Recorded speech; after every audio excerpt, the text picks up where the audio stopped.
All right, what are we talking about? Part 2 of finding sign throughout the season and what it means, and also many aside tangents. That's a given. So we might start off on one topic, and it might be 6 or 7 other And next ones. thing you know, we're on a full-length story going down a different direction. It's like, wait, what were we talking about? Lead us off here. Just get a topic. What Sign. comes to mind? When talking about sign throughout the season, we kind of made it up to like the October time frame. So let's say we're getting into November, 1st of November. When are y'all making a conscious effort to switch from searching for like sign where you're looking for like maybe where they're hitting a food source more, or more of like rutting activity sign where you go from, Scrapes. yeah, checking for scrapes and things of that nature? Looking for does. Mm-hmm. I mean, sign's still important in the rut, but like we're almost bouncing around trying to find hot doe or trying to find the action. Mm-hmm. Yeah. Trying to find spots where it makes sense that a buck would want to push a doe to be left alone by other deer. I think we should back up a little bit, though, because the last one we kind of stopped in the middle of the month. Yeah, I agree. So we talked a lot about sign and feeding sign in the last one, and rubs and early season and that sort of thing, but we haven't gotten into scrapes much. Mm-hmm. Yeah, and that's And it something I seems feel like we like should talk about. Mid to late October, we're really transitioning to scrapes. Yeah. And you're still incorporating bedding, feeding. Yep. But you're just trying to find, I always think of it as, if you find an area that just has a whole bunch of does, there's generally a high odds one of those is going to be in heat early in the rut, so in the late October time frame. And like generally in those places, it seems like scrapes really start to pop up where there's a bunch of deer just, And I'm not so sure. This is kind of an interesting deal that I saw last year. It's like as the month progresses on, if you find like a pile of real fresh scrapes on the outside of a bedding area, there might be several bucks that just moved in there because there's a doe that might be thinking about coming in a little bit earlier than the rest of them. Yeah. Like that's and in not some cases, I think that bucks, if they get old enough, they know certain areas that a doe might be coming into heat in a certain area, where that's why you see them kind of loop back through an area like during a certain 3-day time period during that time of year. Well, that's what happened last year with that buck we killed down on the farm. Yeah. My stepbrother went up there behind the house, might have been the 14th or the 15th of October. He saw 2 does, and the scrapes were not opened up. He did not see a lot of scraping sign. How many days before that is when you were there? We went the next day. The next day. Yeah. Me and Miles went up there the next day, and on my way to the farm with Miles, I called Dad, and I'm like, has anybody been back there? He's like, Travis went back there yesterday. Travis is my stepbrother. And I was like, oh, where'd he sit? He's like, he sat in the double ladder, and he didn't see much. So I was kind of bummed. I was like, well, if he was up here last night and didn't see much, I'm not expecting to run into much tonight, And we got up there, and we're walking to that ladder, and there's a fresh scrape in the edge of the food plot. I'm like, he told Dad he didn't see much for sign. And I walked by the 10 yards, and there's another fresh scrape. And then I walked up to that oak tree, and there's always a scrape right underneath it at some point in the fall. It's like a community scrape that they just religiously work every year at some point. And you can tell they're all from like the night That prior, thing had basically. pee in it. Yeah. It had just been smoked, Yeah. and it had pee in it. And I was like, Miles, we better get in this tree. I'm like, I don't know what's going to happen, but there's some fresh sign right here. There was and, 8 buck here this morning. and it's either Travis didn't see, which I bet you he did. He would have checked that scrape 100% before he got in that stand. And well, if you're saying it's still moist, like it was Yeah. for sure from. I I think think what 24 Travis hours. was doing. He's saying, no, it was dead in there, bro. He saw that big one about 80 honestly, yards out. He said, no, and the thing nothing is in there. there's a trail camera down that food plot, and that food plot's as wide as this kitchen where that camera's at. So if anything walks through there, you're going to get it on the camera. We had not had a picture of him since August, and then the next time was the night that I killed him. And I think this is just speculation, but it goes back to what you were just saying. I think what happened was he and a few other bucks moved in there overnight, and there was a doe or two that they were interested in. They're getting close or something. Getting closer, or maybe they're just making their rounds and they just Yeah. wound up in that area. But we saw 7 bucks, including the one I killed. And the night before that, Travis saw 0. It was the exact same conditions and everything. And people look at the weather and do all this stuff, and it's like, I think those bucks just showed up. I think they're probably in the general area. They've been staying somewhere else, but as you know, in September and October, 5 days is a long time. They could change completely what they're doing in 4 or 5 days. For whatever reason, it doesn't matter the reason, whether they're shifting a food source or something. Like they were hanging out somewhere and somebody bumped them, so they're looking for somewhere else. I think we just caught them as soon as they made the shift. Mm-hmm. So what day was that when you shot that one up there in 2018? That was like October 23rd or 24th. So pretty close. So it was a week later, but it was a similar time frame. Mm-hmm. And those scrapes, on the same deal that day. I got up there and they were ripped, and he came right to them. It's just like they find a couple spots that work really well for them where they don't run into a lot of issues, and if they do, they can they know they can escape, and it just keeps working for them. So they keep going back to these couple spots. It seems like a lot of time. Yep. When you're seeing a scrape, I know tracks in a scrape matter, but like, does it make a difference to you if there's 3 spots around the tree versus 1, or a scrape like this with a big track in it versus really big scrape with a big track? Like, how does that differ? What would you say is the ideal? I guess what I think of when I think of bigger is just like there's definitely several bucks, like there's more bucks using this than a smaller one. Mm-hmm. But I think sometimes those smaller ones is maybe just you're following a specific deer maybe back to where he's bedding at that time. It's like there's bucks bedded all over the place, but they're coming out, to this field edge at night where there's this huge scrape. Mm-hmm. But I like the scrape lines leading back to areas that I know bucks bed in. You get to, your field corner, big, huge scrape, there's going to be one there. And then you just basically walk the line towards where you've spooked deer or bucks in the past that time of year. And if it's hot with sign, then you hunt it and you kind of know how close to get. And it's just knowing that bedding previously. Yeah. But you don't have to necessarily spook the deer either, I don't think. I think especially if you scout, like when all the foliage is off the trees, I mean, you can walk a field perimeter. Oh, there's a huge scrape here. I'm just going to follow a sign back to, some dense cover close by, and then you get into the dense cover, and that's usually where the deer start bedding. So you get in there and see how close you can get without them seeing you, and I mean, that's your starting point at least. The good thing with scrapes is often it will put them on the spot.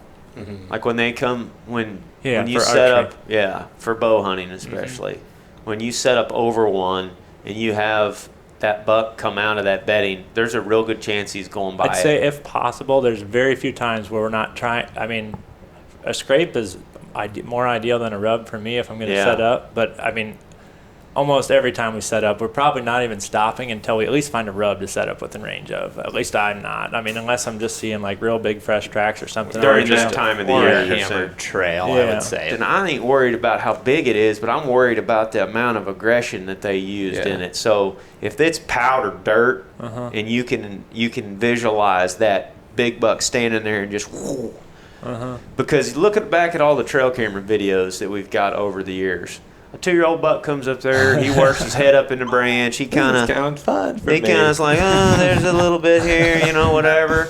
And then old Mac Daddy comes in there. He's got all of his hair standing up on his neck and his ears are back. When he goes up to that, yeah. Where's your son? Yeah. And he, Sorry. He's pissing all over himself,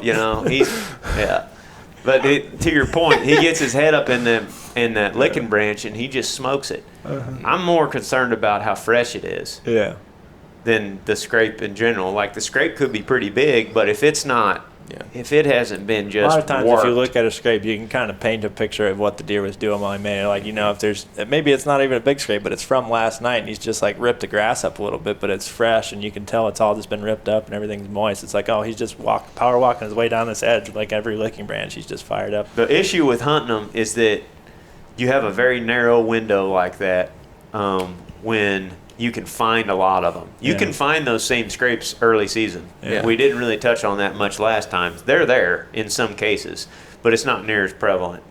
Like once you get to the latter half of October, like past the 15th and the 20th, all the way to Halloween, or even the first couple days of November, when you find a pile of those things, you're talking that's good, heavy sign. Yeah. And there's a real good chance, and we've killed numerous bucks right over them. Yeah. Where they just come right to the scrape.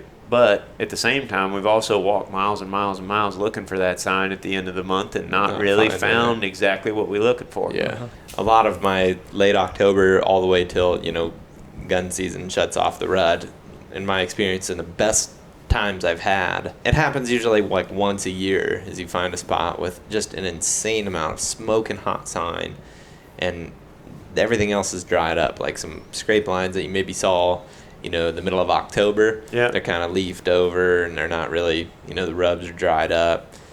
Food sources have kind of shifted, but the one I really think of is the timber nest, and that was kind of mid-November when we were in there in 16.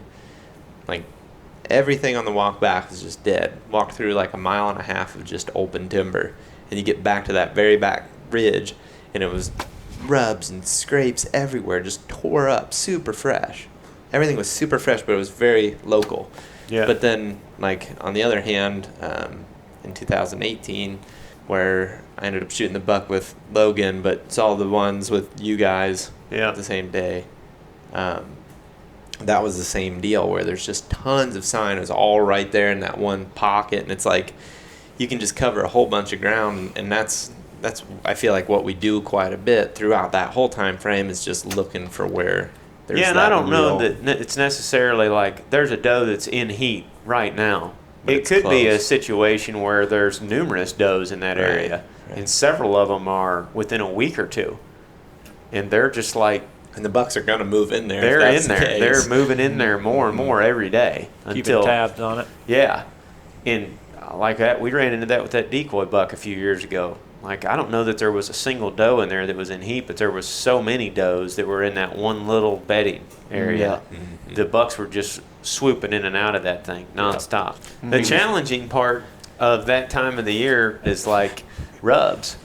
Hunting over those I've had mixed results, but I get confused during that time of year because there's so dang many of them in the woods. Like, you can run into rubs that were made in early September. You can run into rubs that were made in early October. You can run into rubs that were made right at Halloween. And they all mean something different because the bucks were doing something different at all of those times. You can't just take the rub for face value. You got to be able to realize when it was laid down. Like, if it was laid down in the first week of November, it's probably cruising movement. Or it could be a satellite buck around other bucks, that are working through the area looking for a doe. And scrapes are much easier for me to, I feel like I have an easier time figuring them out. Because if I run into a bunch of those big, really, really fresh, smoking hot scrapes, that's usually what happens. Is it's a buck that's on a line, going to bedding, or vice versa, and then he's coming back up that thing. Because does go to those scrapes and they leave their scent right there in those licking branches in the scrape itself. I don't know that they do that as much with rubs. I agree. I always think of a scrape as like an intersection of trails. To dumb that down again, it's like you think of that field, you think of that timber line where they meet. Does are just going from point A to point B. Point A being the timber to the food source, point B. Then they go back. And if a buck goes perpendicular to that, he's hitting all of their trails going in, and he's scraping that's just their form of scent communication, right? Is like they're all stamping their spot there.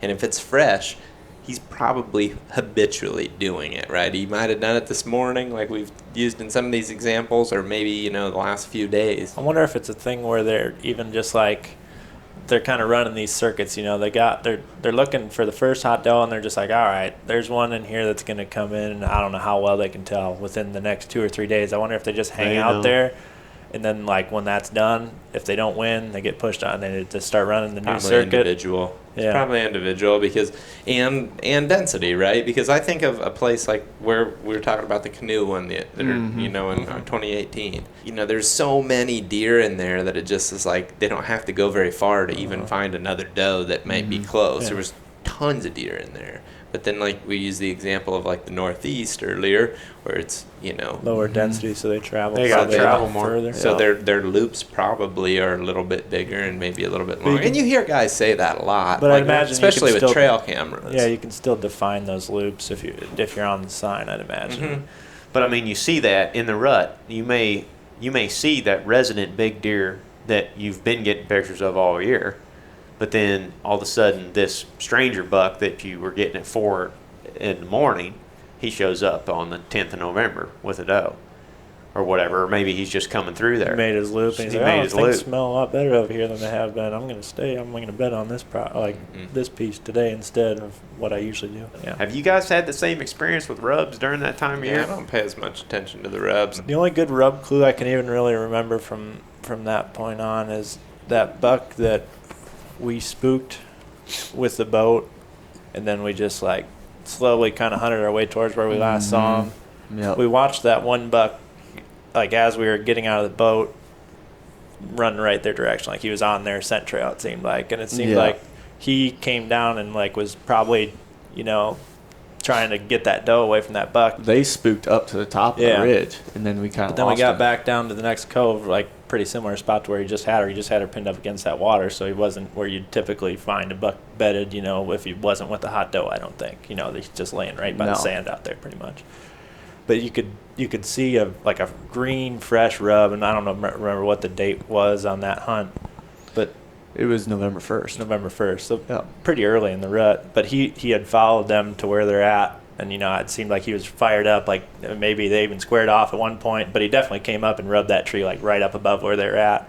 We saw that rub, set up, Well, called. then we spooked that satellite buck right there. Yeah, and there was a smaller buck Yeah. acting funny That's around why there. we were like, all right, Yeah. they're right here. Yeah, and we set up and called him just like immediately. He was like just where we couldn't see him the whole time.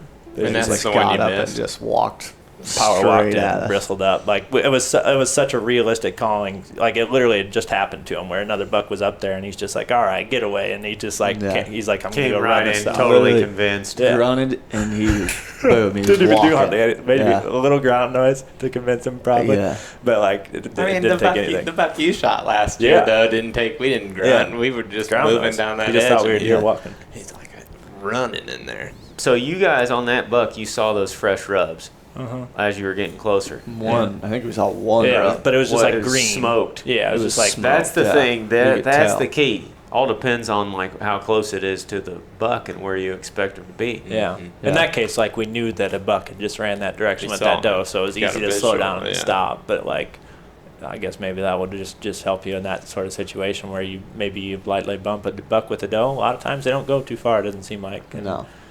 I got some thoughts about sign that I've been pondering here.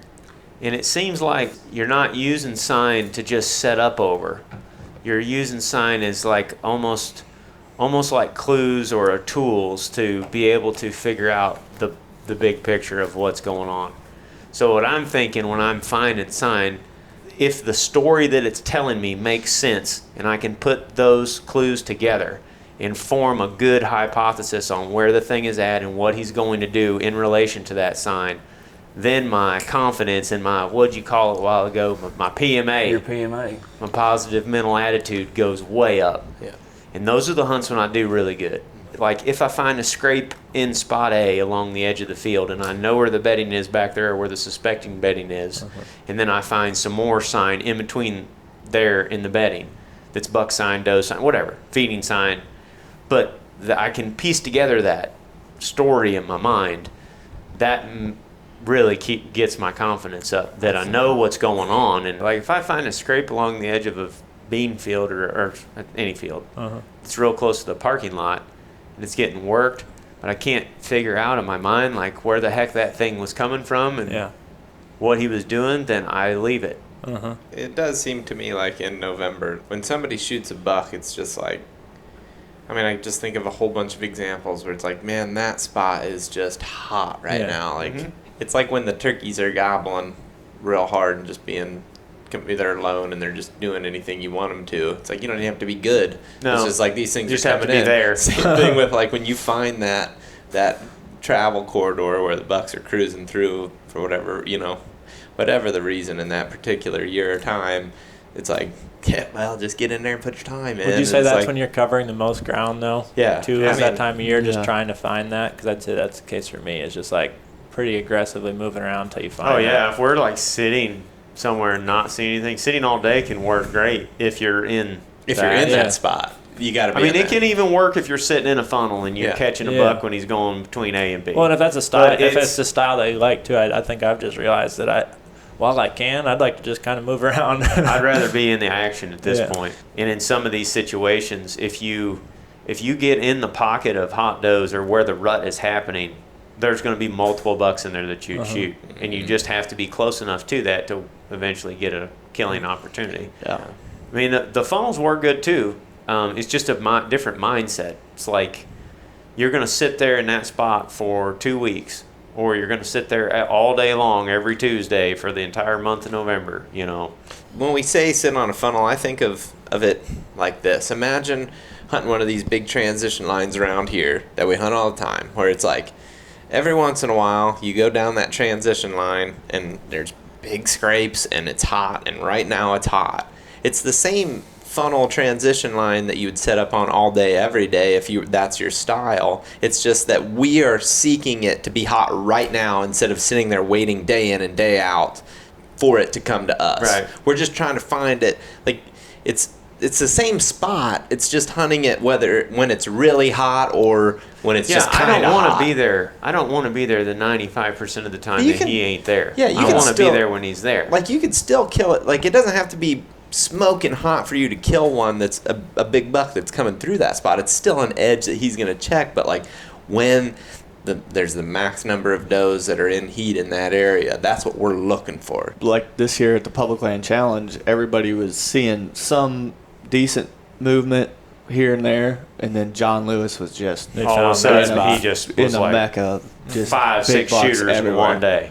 Just ridiculous. And it doesn't seem like those are the type of spots you can just like, all right, I'll go do that again the same time No, you next can't year. It's say just like you're watching completely It's just random, running like, into it. Yeah, they're just going crazy, and that's where they end up, and they feel secure enough, and it just works out for them, and they're not getting spooked there for a while. Yeah. The sign is great to find, but it seems like then when it's like mid-November, it's just kind of Go till you free see for it. go till Yeah. you find. I mean, literally. I was thinking walk back the around other and day spook though, some. like Yeah. spook them, run into them. The biggest bucks that we've killed, like the biggest and oldest bucks, are either with does in the rut, or it is a plan coming together before that. Where I was talking about a while ago, where it's like all those clues, this story of this sign makes perfect sense where he's at. We almost know and anticipate it. It's going to happen this way, and then it does. Yeah. It's like seems like the biggest bucks we've killed have worked that way in the early season or in October, or they've been with does in the middle of the rut. Yeah. So I guess where I'm going with that is we spent a lot of years hunting in funnels all day long. I've spent more time in my life doing that than I have running around the woods trying to find the action in the rut. And the biggest bucks that I've ever killed, none of them came from that tactic. I ain't saying that it don't work. It obviously does. To me, this is what mobile hunting means, is you're constantly looking for the action versus having these predetermined setups that you're just going to go in the dark with no prior knowledge to if it's fresh or not. So what I think of is like going to my grandpa's and getting into a stand that was hung on the logging road, where it's like I could go in there on November 6th, but if I don't, I'm going to that spot and I'm going to sit there and get daylight and there's nothing fresh. Yeah. It's like it's different than, you know, if you scout your way in, find something and set up. Is that Yeah. making sense? It's like it's the same spots. It's just whether or not it's hot. Well, the or spots not. aren't just always hot. There's times when they're there, and there's times when they ain't. I mean, there's some spots that are good enough to be good every single year. Yeah. There's some that are only good once every 3 or 4 years. Right. Depending on a litany of factors. We got to wrap up. It's 4 o'clock. What do you think, Pug? Let's wrap her up. All right. It's wrapped up. That's it. Thanks, guys. Sick.